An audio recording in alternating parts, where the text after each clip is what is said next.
담비 같은 방송 감에 오신 여러분을 환영합니다. 7번째 시간.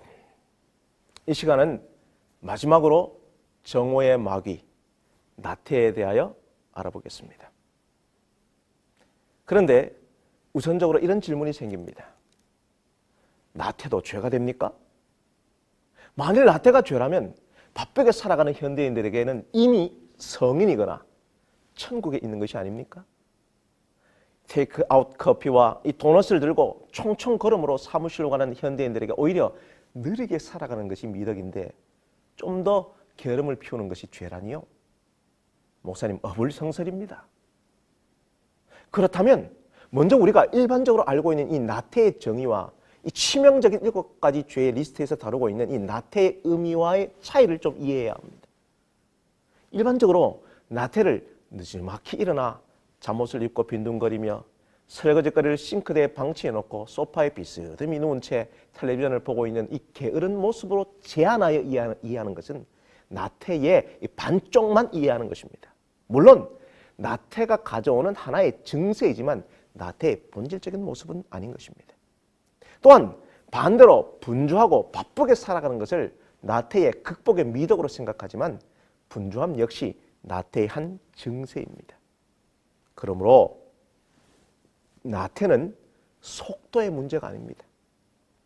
달팽이처럼 느려도 나태하지 않는 사람도 있고 독수리처럼 빨라도 실제로는 게으름에 늪에서 허우적대기만 하는 사람들이 있기 때문입니다. 즉 나태는 영혼이 병들어 마땅히 해야 할 중단 일을 미루고 긴급한 일에 쫓겨다니는 삶을 말합니다. 중요한 일에서 벗어나고자 다른 일에 정신 팔린 상태를 말합니다. 그러므로 나태는 속도가 아니라 중요함의 문제입니다. 정작 중요한 문제를 직면하지 못한 채 그 불안감을 분주함이라는 속도로 위안받으려고 하는 것입니다. 오늘 우리 사회는 대부분 전산화와 기가화되었지만 오히려 더 바빠지는 현실 속에 살아갑니다. 직장인들 대부분 아침 식사를 거리고 학생들은 입시와 각종 자격증 취득과 취업 준비에 젊음을 즐길 수 없이 바쁜 삶의 자기를 맡깁니다. 이러한 상황 속에서 오히려 2017년 이 칸 국제광고제에서 삼시세끼라는 이 예능 프로그램의 성공의 비결을 강의한 나영석 PD의 느리게 살기식의 이 반문화적 동기부여가 오히려 현대인들에게는 더 적절할 듯 보입니다. 그런데 이 삼시세끼의 역설은 속도의 문제보다 삼시세끼를 먹는 것처럼 인생에서 행복은 가장 중요한 우선순위를 하는 것에 있다는 것을 보여주고 있는 것입니다. 여러분은 무엇을 위해 이렇게 바쁘게 살아가십니까? 이 질문이 진정한 성실함과 표면적 성실함의 구분점이 되어서 나태의 죄를 구분하는 지표가 되어야 합니다. 그래서 수동적으로 일상의 무의미한 반복과 목적 없이 살아가면서 그 표면적 분주함 아래 치명적인 나태의 죄가 숨겨져 있음을 깨달아야 합니다. 그럼 구약성경 사무엘상 1장 9절을 보시면 엘리 제사장이 여호와의 전 문설주 곁 의자에 앉아있고 한나가 하나님께 통곡하며 기도하고 있었는데 엘리는 이 한나의 간절한 기도를 술 취한 것으로 오해합니다. 또한 4장 13절은 제사장이 관리하고 책임져야 할 그 법궤를 블레셋에게 빼앗겨놓고도 엘리 제사장이 의자에 앉아있는 모습을 보도하고 있습니다. 결국 4장 18절에 엘리 제사장은 자기 의자에서 넘어져서 목이 부러져 죽는 최후를 맞이합니다. 그 원인을 살펴보면 엘리가 바로 나태의 죄에 빠져 있었기 때문입니다. 엘리는 가장 중요한 소명인 제사장의 직임을 하나님을 알지 못하는 불량자인 아들들에게 맡겨버립니다. 두 아들은 제사를 드릴 때 좋은 것은 자기가 먹고 억지로 빼앗고 혐하게 드나드는 그 여성들과 불륜의 관계를 맺고 성전을 더럽히는 행동을 거리낌 없이 합니다. 이런 아들들에게 막중한 제사장의 소명을 맡겼으니 여러분 얼마나 무책임한 일입니까? 결국 하나님은 사무엘상 3장 13절에 어린 사무엘에게 엘리 제사장의 집을 심판하겠다는 메시지를 전달합니다. 특히 이 성경절에서 엘리의 죄를 아는 죄라고 밝힘으로써 가장 중요하고 우선시해야 할 제사장으로서의 소명을 상실한 나태의 죄는 알고 있는 죄도 회개할 의지조차도 사라져버리게 만드는 아주 치명적이고 중대한 죄임을 가르쳐주고 있습니다. 그렇습니다. 나태의 죄는 다른 죄와는 다르게 무엇을 행하는 죄가 아니라 오히려 해야 할 일을 행하지 않는 죄입니다. 흉악한 악을 행하는 것이 아니라 마땅히 해야 할 선을 행하지 않고 미지근한 상태에 빠진 죄입니다.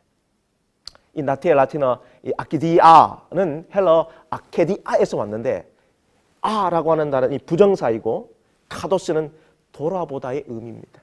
즉 중요하게 책임져야 할 사람들과 할 일을 내버려둔 채로 무책임하게 사는 것을 의미합니다. 이것은 땀을 흘리며 분주하고 바쁘게 살아도 가장 중요한 일에 책임을 회피한다면 나태한 상태를 벗어나지 못한다고 하는 뜻입니다.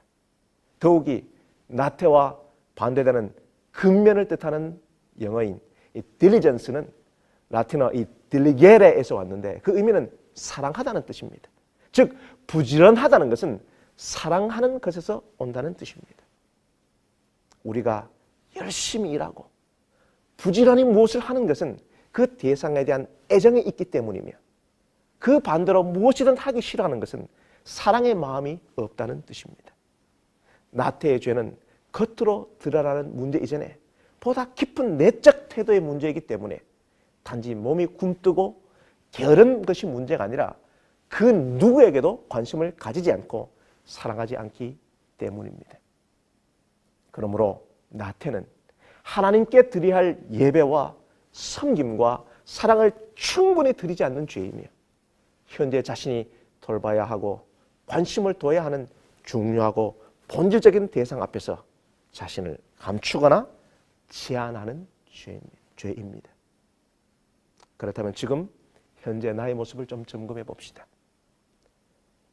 아무것도 믿지도 않고 신경 쓰지도 않고 알려고 하지도 않고 간섭하지도 않고 즐기지도 않고 사랑하지도 않고 미워하지도 않고 무엇을 위해서 살아가야 할 그 무엇도 없고 또 죽어야 할 또 어떤 이유도 없기 때문에 그저 그렇게 살아가고만 있습니까? 무슨 일을 하고자 하는 에너지가 거의 고갈되었거나 잃어버린 상태에 있습니까? 그렇다면 여러분은 바로 시편 91편 6절에 정오에 임하는 재앙, 나태의 죄에 빠져 있는 것입니다. 수도원의 수도사들에게 오전 10시부터 12시까지는 개인 묵상 및 기도의 시간입니다. 이 시간은 개인의 영적 성장을 위한 중대한 시간이지만 정오의 마귀인 나태의 유혹에 사로잡힌 수도사들은 수시로 창밖을 내다보며 공동 식사 시간만을 기다립니다. 왜 내가 이 골방에 머물러 있어야 하는가?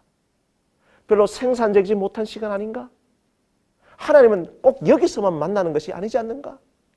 이렇게 자기 합리화를 하면서 영적인 분투가 무의미하고 목적 없는 아주 초라한 것으로 만들어 버립니다. 우리 일상을 살펴봅시다.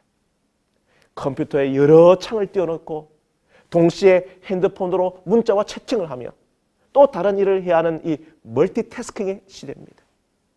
이렇게 소비자에게 끊임없이 새로운 선택권을 제시하는 이 소비 문화는 집중하지 못하게 하고 몰입을 방해합니다. 결국 우리의 삶의 깊이를 한없이 낮추어 버립니다. 또한 우리의 이 노마드적 생활 방식에는 내가 지금 책임져야 하며 분투해야 할 소명과 정치성을 형성하지 못했기 때문에 조금만 힘들면 벗어나 버리고 도망가 버리려고 하는 그 나태의 속성이 감추어져 있습니다. 결국 나태는 속도의 문제가 아니라 중대함의 문제이며 결국 그것은 선택의 문제로 귀결됩니다. 자, 그렇다면 이제 내일로 미루지 말고 다음으로 미루지 말고 지금 선택합시다. 소명의 고갈이 게으름을 초래했다면 소명을 회복해야 합니다.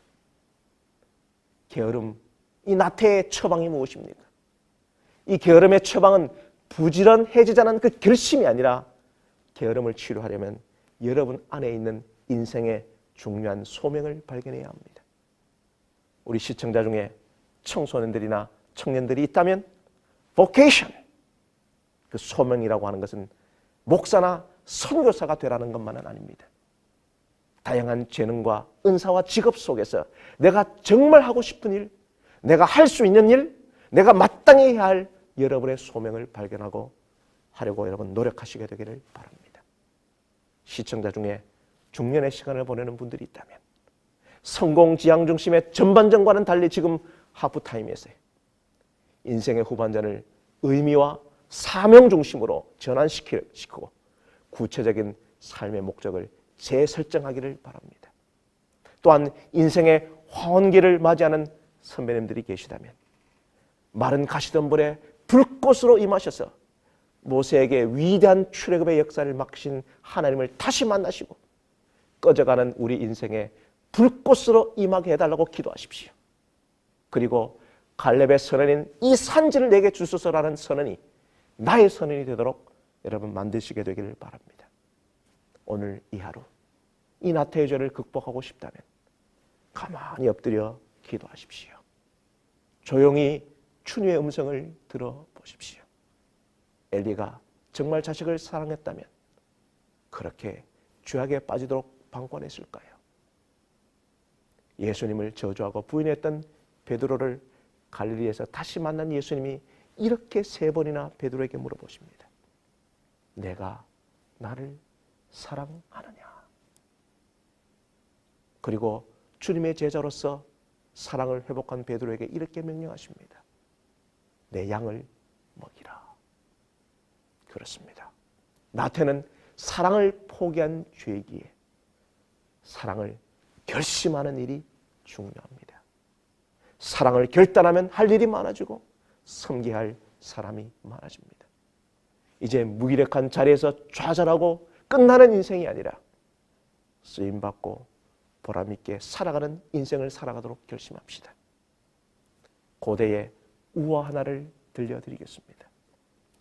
후아네라는 사람이 사후에 천국과도 같은 매우 아름답고 안락한 곳에 와 있다는 것을 알게 되었습니다. 그때 하얀 옷을 입은 사람이 다가와서 말했습니다. 당신이 원하는 건 뭐든지 여기서 해도 됩니다. 무슨 음식이든 실컷 드시고 재미있게 즐겁게 지내십시오. 후아는 너무 기뻐서 그가 살았을 때 꿈꾸던 모든 것을 다 해봤습니다. 몇 년 동안 즐겁게 지내던 후아는 어느 날 하얀 옷을 입은 사람에게 말했습니다. 이제 이미 제가 하고 싶은 일은 다 했습니다.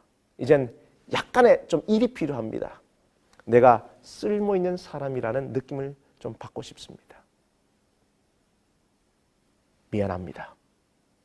내가 당신에게 줄 수 없는 것이 딱 하나 있는데 그게 바로 일입니다. 이곳엔 전혀 할 일이 없습니다. 그러면 영원히 지루하게 살라는 말입니까? 차라리 지옥에 가겠습니다. 그러자 하얀 옷을 입은 사람이 다가와서 아주 낮은 목소리로 이렇게 이야기했습니다. 지금 당신이 어디에 있다고 생각하십니까?